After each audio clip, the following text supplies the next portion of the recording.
الحمد لله رب العالمين والصلاة والسلام على سيد الأنبياء والمرسلين وعلى آله وأصحابه ومن تبعهم بإحسان إلى يوم الدين.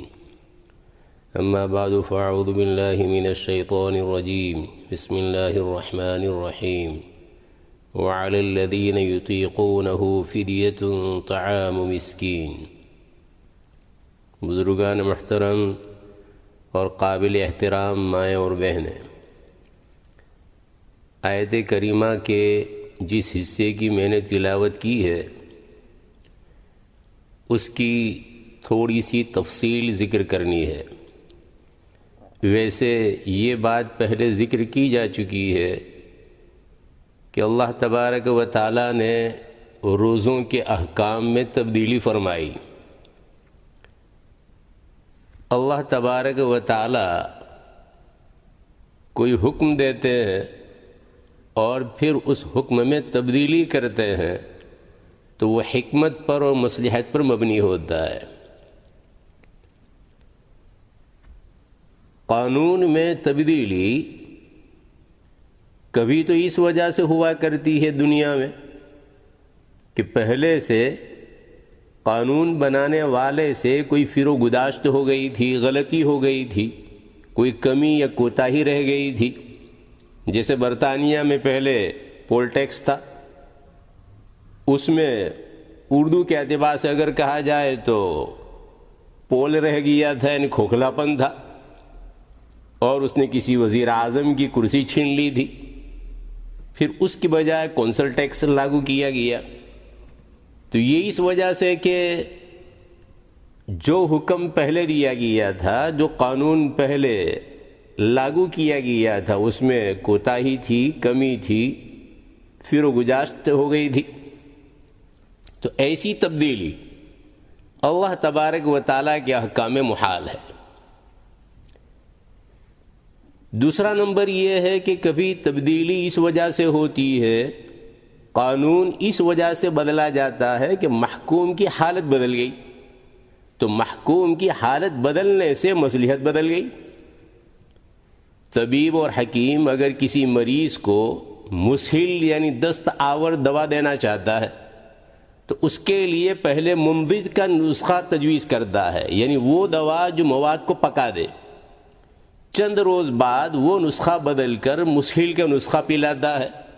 تو یہ مطلب نہیں ہے کہ منضج کا نسخہ دینے میں غلطی ہو گئی تھی طبیب اور حکیم سے، جس کی وہ مکافات کر رہا ہے دوسرے نسخے سے، بلکہ مریض کی حالت تبدیل ہو گئی، بدل گئی۔ اسے پہلے سے پتا تھا کہ میں ایسا کروں گا، پھر اس کے بعد ایسا کروں گا، پہلے میں منضج دوں گا پھر اس کے بعد مسہل دوں گا۔ بچے کے لیے اس کی سائز کے اعتبار سے کپڑا پہلے خریدا جاتا ہے، اور پھر جیسے وہ بڑا ہوتا ہے تو اب کپڑے کی سائز بھی تبدیل کرنی پڑتی ہے، تو دوسرا بڑا کپڑا لیا جاتا ہے۔ اب اگر یہ آدمی جو بڑی عمر پر پہنچا اپنا چھوٹا کپڑا کبھی دیکھ کر یہ خیال کرتا ہے کہ میرے ماں باپ نے غلطی کی تھی، میں اتنی بڑی سائز والا ہوں، میرے لیے یہ چھوٹا کپڑا۔ ارے بھائی، جس زمانے میں تو چھوٹا تھا تیری سائز چھوٹی تھی، اس اعتبار سے کپڑا لیا گیا تھا، اور اب جب بڑا ہو گیا ہے تو اس اعتبار سے کپڑا تبدیل کیا گیا ہے اور کپڑے کی سائز بدل دی گئی ہے۔ تو وہاں ماں باپ کو پتا تھا کہ یہ بڑا ہوگا، تبدیلی آئے گی سائز کی، اس کے نتیجے میں کپڑے کی بھی تبدیلی ہوگی، پہلے سے پتا ہے، لیکن اس کے باوجود چھوٹا کپڑا لیا ہے پہلے۔ تو ایسی تبدیلی شریعت مطہرہ میں وہ ممکن ہے، اور شریعت مطہرہ میں صرف ممکن نہیں بلکہ واقع بھی ہوئی ہے، اور اس میں کوئی عقلی اور نقلی اشکال نہیں ہے۔ یہود کہتے ہیں کہ اللہ تعالیٰ کے احکام میں تبدیلی محال اور امپوسیبل ہے، نسخ محال ہے، کیونکہ اس کا مطلب تو یہ ہوگا کہ اللہ تعالیٰ کو پہلے معلوم نہیں تھا کہ اس حکم کا کیا اثر پڑے گا، اسی لیے بعد میں تبدیلی کی۔ لیکن اہل اسلام کی طرف سے جواب وہ ہے جو ابھی میں نے ذکر کیا، کہ یہاں محکوم کی، جن کو حکم دیا جا رہا ہے، جو مکلف ہے، ان کی حالت میں تبدیلی ہوئی، ان کی حالت میں تبدیلی کے نتیجے میں مصلحت بدل گئی، اب حکم دیا جا رہا، اور اللہ کو پہلے ہی سے معلوم ہے کہ یہ حکم اتنی مدت تک، پھر اس کے بعد یہ حکم دوں گا، پھر اس کے بعد یہ حکم دوں گا۔ بعض مرتبہ بات کرنے والا اس طرح بات کرتا ہے کہ خود اپنی بات میں پھنس جاتا ہے۔ ایک فرقے نے حضرت علی رضی اللہ تعالیٰ عنہ کی خلافت بلا فصل ایک حدیث سے ثابت کی، جس میں حضرت علی رضی اللہ تعالیٰ عنہ کے متعلق آیا ہے کہ لحمک لحمی و دمک دمی، تمہارا گوشت میرا گوشت، تمہارا خون میرا خون۔ اور استدلال اس طرح کیا کہ حضرت علی رضی اللہ تعالیٰ عنہ عین رسول ہے، اس لیے ان کے ہوتے ہوئے کسی دوسرے کو خلافت کا استحقاق نہیں تھا۔ اس کا ایک جواب تو یہ ہے کہ یہ حدیث ثابت نہیں۔ دوسری بات یہ ہے کہ اگر اس سے عینیت حقیقیہ مراد ہے تو اس سے تو حضرت علی رضی اللہ تعالیٰ عنہ کی خلافت ہی کی نفی ہو رہی ہے، کیونکہ خلیفہ تو جانشین کو کہتے ہیں جو غیر ہی ہونا چاہیے۔ کوئی شخص خود اپنا خلیفہ نہیں ہوا کرتا۔ زیادہ سے زیادہ وہ یہ کہہ سکتے ہیں کہ حضرت ابوبکر صدیق رضی اللہ تعالیٰ عنہ جیسے رسول اللہ صلی اللہ تعالیٰ علیہ وسلم کے خلیفہ تھے، حضرت علی رضی اللہ تعالیٰ عنہ کے بھی خلیفہ تھے، لیکن اس صورت میں ان کا دعویٰ باطل ہو گیا۔ بعض علماء نے اس فرقے کو یہ جواب دیا کہ اگر حضرت علی رضی اللہ تعالیٰ عنہ عین رسول ہیں تو حضرت فاطمہ الزہرا رضی اللہ تعالیٰ عنہ کے ساتھ ان کا نکاح کیسے ہوا؟ یہ تو حضرت حسن اور حضرت حسین رضی اللہ تعالیٰ عنہ کے حق میں معاذ اللہ سخت گالی ہو گئی۔ الجھا ہے پاؤں یار کا زلف دراز میں، لو آپ اپنے دام میں سیاد آ گیا۔ اور اگر عینیت حقیقیہ مراد نہیں، اور یقیناً مراد نہیں، بلکہ صرف عینیت عرفیہ مراد ہے، تو یہ حضرت علی رضی اللہ تعالیٰ عنہ کے ساتھ خاص نہیں ہے۔ اس معنی کر تو ہر صحابی عین رسول تھا، کیونکہ رسول اللہ صلی اللہ تعالی علیہ وسلم سے سب کو ہی تعلق تھا، کسی کو بھی اجنبیت نہیں تھی۔ تو جیسے یہ فرقہ اپنی بات میں بری طرح پھنس گیا، اسی طرح یہود بھی پھنس گئے۔ انہوں نے اولاً رسول اکرم صلی اللہ تعالی علیہ وسلم کو رسول ماننے سے انکار کیا۔ ان کا خیال یہ تھا کہ اگر نبی آنا تھا تو بنو اسرائیل میں، بنو اسماعیل میں نبی کیسے ہو گیا؟ حضرت موسیٰ علیہ السلام کے بعد بنو اسرائیل کی ایک جماعت نے اپنے ایک پیغمبر سے کہا، أَلَمْ تَرَ إِلَى الْمَلَئِ مِنْ بَنِي إِسْرَائِيلَ مِنْ بَعْدِ مُوسَى إِذْ قَالُوا لِنَبِيٍّ لَهُمُ ابْعَثْ لَنَا مَلِكًا۔ پیغمبر سے یہ کہا کہ ہمارے لیے ایک بادشاہ مقرر کر دیجئے۔ جس پیغمبر کے زمانے میں یہ واقعہ ہوا تھا ان کا نام قرآن مجید میں ذکر نہیں کیا گیا ہے۔ اللہ تبارک و تعالیٰ نے قرآن مجید میں کئی مواقع میں نام ذکر نہیں کیے۔ علامہ زرکشی رحمۃ اللہ علیہ اس کے اسباب پر روشنی ڈالتے ہوئے فرماتے ہیں کہ کبھی اللہ تبارک و تعالیٰ نام ذکر نہیں کرتے اس وجہ سے کہ دوسرے موقع پر بیان آ گیا ہے۔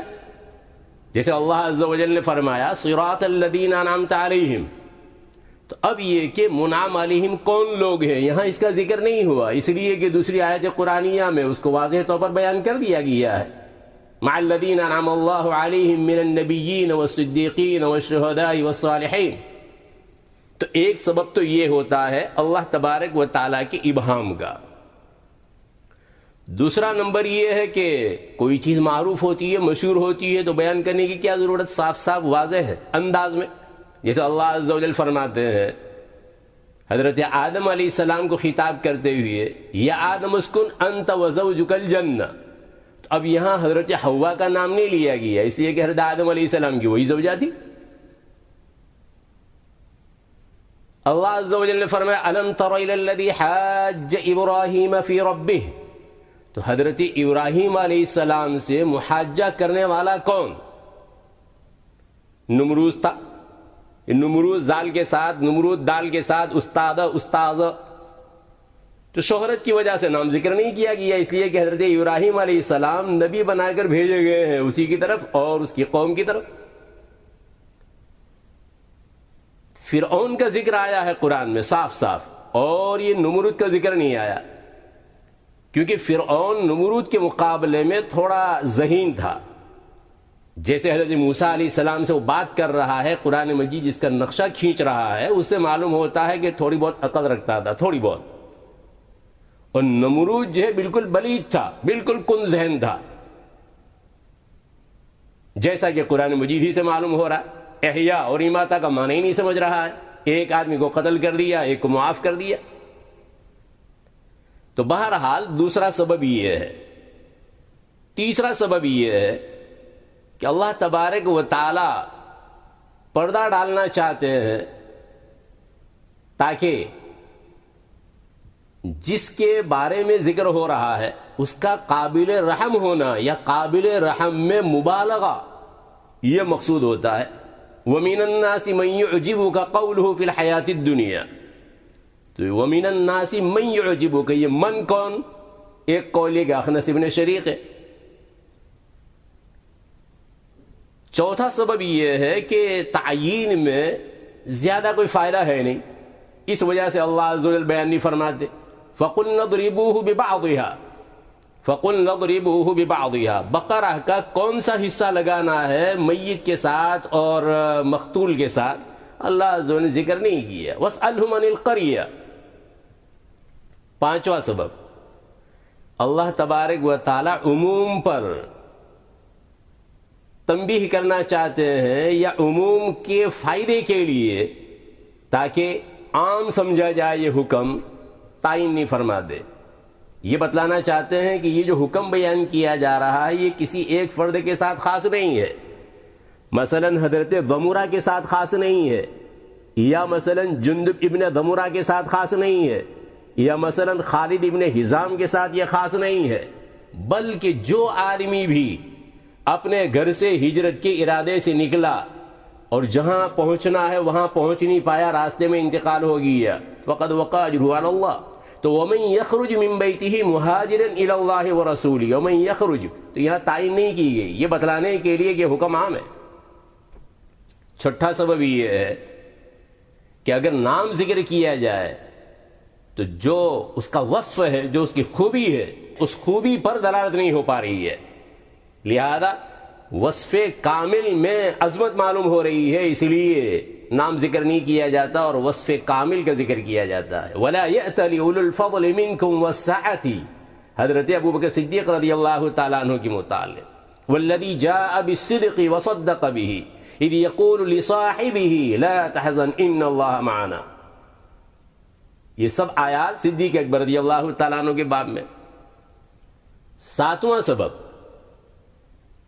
تحقیر مقصود ہوتی ہے. تحقیر وصف ناقص کو لا کر تحقیر مقصود ہوتی ہے، نام میں وہ فائدہ حاصل نہیں ہوتا. ان شانئک هو الابتر، عاصم بن وائل کے سلسلے میں تو نام نہیں لیا گیا، آپ کا بدخواہ وہ بے نام و نشاں ہونے والا ہے.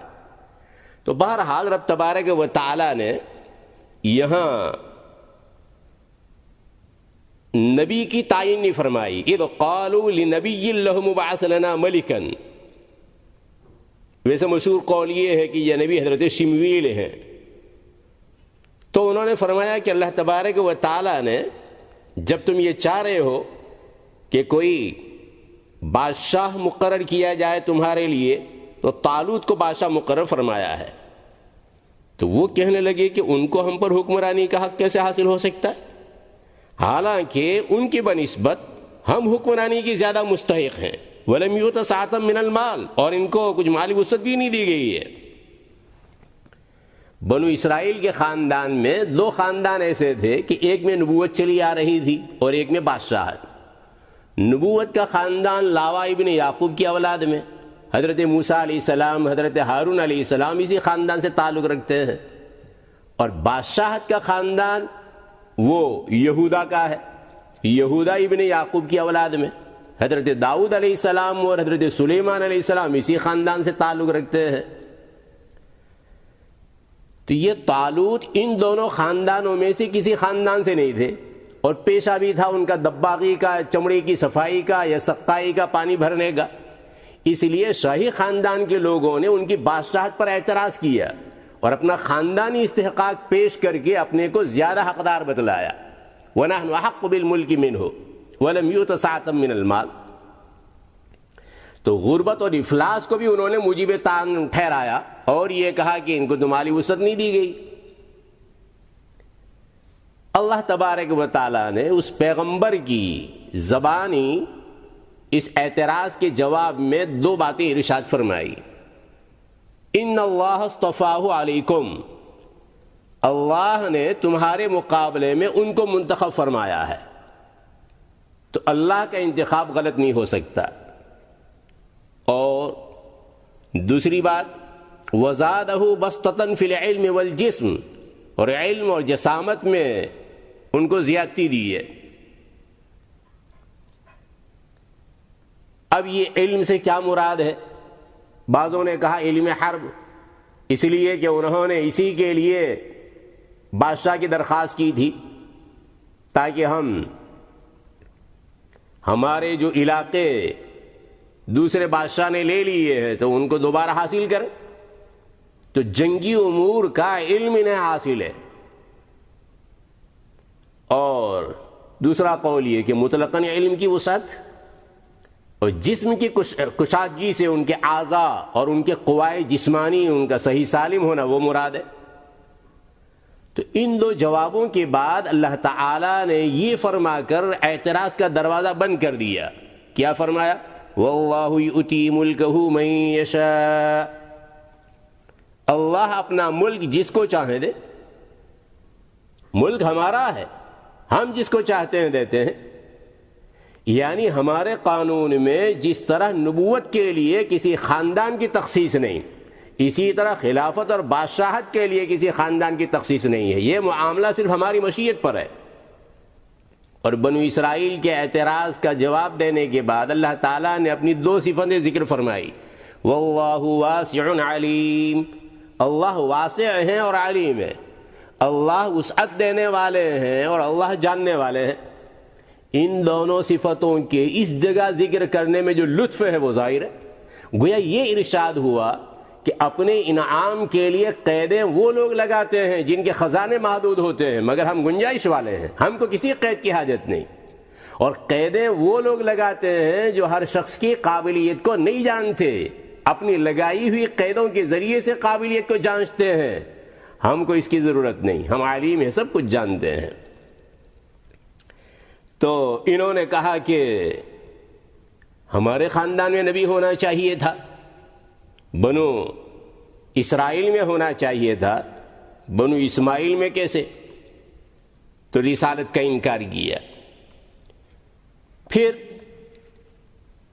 ان میں کہنے والوں نے کہا کہ رسول ہیں آپ، واقعی رسول ہیں، لیکن امیین کے رسول ہیں، امیین کے رسول۔ اچھا، ایک طرف یہ کہہ رہے امیین کے رسول ہیں اور دوسری طرف ان کا عقیدہ یہ ہے کہ رسول سچے ہوتے ہیں، تو پھر رسول اکرم صلی اللہ تعالی علیہ وسلم کو حکم دیا جا رہا اللہ عز و جل کی طرف سے، قل یا ایھا الناس انی رسول اللہ الیکم جمیعا۔ پھر تو انہیں ماننا چاہیے کہ صرف امیین کے نہیں بلکہ سب کے رسول ہیں، ان کے بھی رسول ہیں۔ الجھا ہے پاؤں یار کا زلف دراز میں، لو آپ اپنے دام میں صحیح ادا کیا۔ تو یہ لوگ بھی جب رسول اکرم صلی اللہ تعالی علیہ وسلم نے کل اصول شریعت میں اور اکثر فروع شریعت میں اپنا ملت ابراہیمی پر ہونا بیان فرمایا تو یہود نے اعتراض کیا، اور اعتراض کرتے ہوئے یہ کہا کہ آپ تو اونٹ کا گوشت اور دودھ کھاتے ہیں، پیتے ہیں، حالانکہ حضرت ابراہیم علیہ السلام پر حرام تھا۔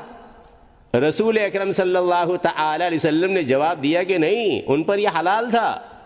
یہود نے کہا کہ جتنی چیزیں ہم حرام سمجھتے ہیں یہ سب حضرت نوح اور حضرت ابراہیم علیہ السلام کے وقت سے حرام چلی آتی ہیں، یہاں تک کہ ہم تک وہ تحریم پہنچی۔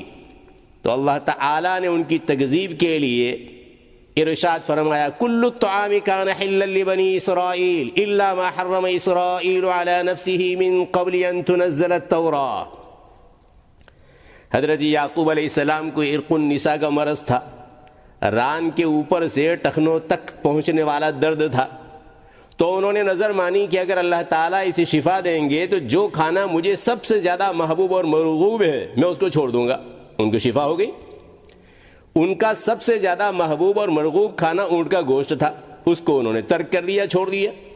تو اللہ تعالیٰ نے اس آیت کریمہ میں فرمایا کہ حضرت یعقوب علیہ السلام نے اپنے نفس پر جس کھانے کو حرام کر لیا تھا اس کو چھوڑ کر سب کھانے کی چیزیں نزول تورات سے پہلے بنو اسرائیل پر حلال تھی۔ تو حضرت ابراہیم علیہ السلام کے وقت سے ان کی تحریم کا اور حرام ہونے کا دعویٰ یہ کیسے صحیح ہو سکتا ہے؟ اور من قبل ان تنزل التوراہ یعنی نزول تورات سے پہلے اس لیے فرمایا کہ نزول تورات کے بعد ان مذکورہ حلال چیزوں میں سے بھی بہت سی چیزیں حرام ہو گئی تھیں، جس کا ذکر سورۃ الانعام میں وعلی الذین ہادوا حرمنا کل ذی ظفر میں ہے۔ تو بہرحال وہ یہ کہہ رہے ہیں کہ اللہ تبارک و تعالیٰ کے احکام میں تبدیلی اور نسخ یہ محال ہے، امپوسیبل ہے، ہو ہی نہیں سکتا۔ ایک طرف وہ یہ کہہ رہے ہیں اور دوسری طرف خود یہود کی شریعت میں نسخ کا ثبوت ہو رہا ہے، لہذا کس منہ سے وہ یہ کہہ رہے ہیں کہ اللہ تعالیٰ کے احکام میں تبدیلی محال؟ بہرحال اللہ تبارک و تعالیٰ نے ہماری شریعت میں روزوں کے احکام میں تبدیلی فرمائی تھی، اور جیسے ابھی میں نے ذکر کیا کہ رب تبارک و تعالیٰ کو سب پتہ ہے، رب تبارک و تعالیٰ کو سب معلوم ہے کہ مجھے کچھ وقت کے لیے یہ حکم دینا ہے، پھر کچھ وقت کے لیے یہ۔ اگر کوئی یہ سوال کرے کہ اللہ تبارک و تعالیٰ تو اس پر قادر ہے، اللہ تبارک و تعالیٰ تو اس پر قادر ہے کہ شروع ہی سے جیسے حکم بعد میں دینا ہے وہ شروع ہی سے دے دیتے، تو یہ تغیرات کیوں کیے جا رہے ہیں، تبدیلی کیوں کی جا رہی ہے، چینجنگ کیوں کی جا رہی ہے؟ ارے بھئی اللہ تبارک و تعالیٰ تو اس پر بھی قادر تھے کہ بغیر نطفہ کے اور خون بننے اور رحم مادر میں پرورش پانے اور بالتدریج نشو نما کرنے کے مقابلے میں ایک کامل و مکمل انسان دفتن پیدا کر دیتا، بغیر تخم ریزی کے، بغیر آب پاشی کے، بغیر بیج بوئے ہوئے، بغیر پانی پلائے ہوئے، بغیر سامان زراعت کے خود بخود تمام نباتات کو زمین سے اگا دیتا۔ تو اللہ تبارک و تعالی نے ایسا نہیں کیا، تدریج کے ساتھ سب کچھ چیزیں کی ہے۔ تو روحانیات میں بھی اللہ تبارک و تعالی کی یہ سنت ہے، یہ تدریجی ترقی میں حکمتیں ہیں، مصلحتیں ہیں، ان مصلحتوں کا لحاظ کرتے ہوئے رب تبارک و تعالیٰ نے اولاً یہ حکم دیا، پھر یہ حکم دیا، پھر یہ حکم دیا۔ جیسے پہلے میں نے ذکر کیا تھا کہ حضرات صحابہ کرام رضوان اللہ علیہم اجمعین روزوں کے عادی نہیں تھے، اس لیے پہلے حکم دیا گیا ہر مہینے میں 3 دن کے روزے اور عاشورے کے روزے کا، سال بھر میں عاشورے کا روزہ، اور ہر ماہ میں 3 دن کے روزے۔ پھر ماہ رمضان کے روزے فرض کیے گئے، لیکن روزوں کے عادی نہ ہونے کی وجہ سے رخصت دی گئی تھی کہ استطاعت کے باوجود روزہ رکھنے کے بجائے اس کا فدیہ دے سکتے تھے۔ پھر یہ حکم منسوخ کر دیا گیا، البتہ جو شخص بہت بوڑھا یا ایسا بیمار ہو کہ اب صحت کی امید نہیں رہی، تو ایسے لوگوں کے لیے یہ حکم اب بھی باقی ہے کہ ہر روزے کے بدلے یا تو ایک مسکین کو 2 وقت پیٹ بھر کر کھانا کھلا دے، یا ہر روزے کے بدلے میں ایک صدقۃ الفطر کی مقدار رقم دے دیا کرے۔ لیکن یہ یاد رہے کہ اگر ایک روزے کے بدلے میں ایک صدقۃ الفطر کی مقدار 2 مسکینوں کو دیں گے تو فدیہ درست نہیں ہوگا۔ اگر فدیہ دینے کے بعد اس شخص میں قوت و طاقت آ گئی یا وہ مرض اور بیماری جاتی رہی تو ان روزوں کو پھر قضا کرنا ہوگا، البتہ اس فدیے کا ثواب الگ مل جائے گا، مگر یہ فدیہ روزوں کا بدل نہیں بن پائے گا۔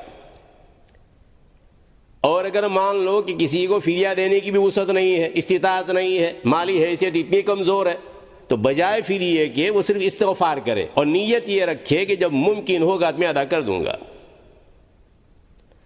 یہاں یہ ملحوظ رہے کہ رمضان 1421 ہجری مطابق اپریل میں 2020 یعنی اس سال کی میں بات کر رہا ہوں، برطانیہ کے اعتبار سے فدیے میں مشہور قول کے مطابق 1.25 کلو گیہوں کے آٹے کی قیمت کا اعتبار کر کے 1 پاؤنڈ کی ادائیگی یا صدقۃ الفطر میں 1 پاؤنڈ کی ادائیگی صحیح نہیں ہوگی، اس لیے کہ فی الحال برطانیہ میں گیہوں کے آٹے کی قیمت کے مقابلے میں گیہوں کی قیمت زیادہ ہے، اور ایسی صورت میں گیہوں کی قیمت کا اعتبار کر کے صدقۃ الفطر اور فدیہ نکالا جائے گا، فدیہ ادا کیا جائے گا۔ گیہوں کے آٹے کی قیمت کے اعتبار سے صدقۃ الفطر اور فدیہ ادا کرنا صحیح نہیں ہوگا۔ جو کچھ کہا یہ اللہ تبارک و تعالی صحیح معنی میں سمجھنے کی اور قابل عمل چیزوں پر عمل کی توفیق مرحمت فرمائے. آمین. وآخر دعوانا الحمدللہ رب العالمین وصلی اللہ وسلم علی سیدنا محمد وعلی آلہ واصحابہ اجمعین.